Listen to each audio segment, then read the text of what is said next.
On December 6, Beata Szydlo, then Poland's prime minister, was the special guest on Radio Maryja, an ultraconservative radio station that is close to the governing Law and Justice PiS party.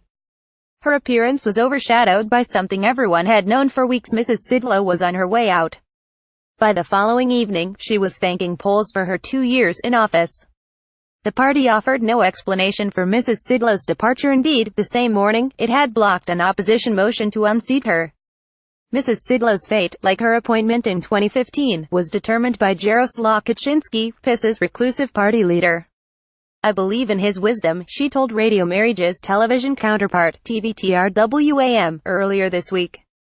In a telling sign of how Poland is now run, Mrs Szydlo first submitted her resignation on December 7 to PiS's political committee, rather than to the country's president, Andrzej Duda, who is formally responsible for nominating prime ministers.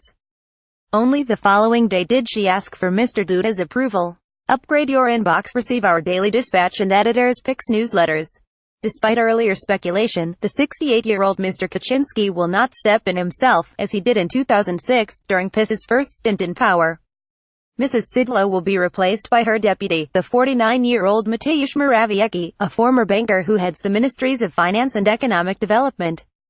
In an earlier political era, Mr. Morawiecki served in 2010 as an economic advisor to Donald Tusk, who was then Prime Minister and is now President of the European Council. PiS and its nationalist followers despise the liberal Mr. Tusk. But over the past 2 years, Mr. Morawiecki, who did not join PiS until March 2016, has won Mr. Kaczynski's trust. Asked in December 2016 by Rzeczpospolita, a daily, to comment on Mr. Morawiecki's performance in government, the PiS leader said, "I will be able to assess it in perhaps a year." Halfway through its term, PiS remains popular, buoyed by its generous welfare policies. A poll this week puts its support at 41%, far ahead of the centrist opposition. The party's problems have been more internal than external. In July, Mr. Duda, a former PiS member, unexpectedly vetoed 2 controversial laws on the judiciary. After months of deadlock, the lower chamber of parliament approved modified versions on December 8. The new law would require about 40% of the more than 80 judges on Poland's Supreme Court to stand down. PiS says it is dismantling an extraordinary caste of judges.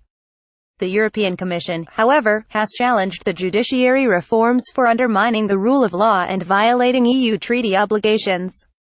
It has been awaiting the bill's wording before deciding how aggressively to pursue infringement proceedings against Poland. The new law is likely to persuade it to go ahead steam.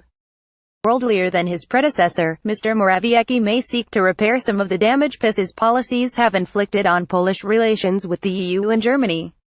But for PiS, the main battlefront will remain at home.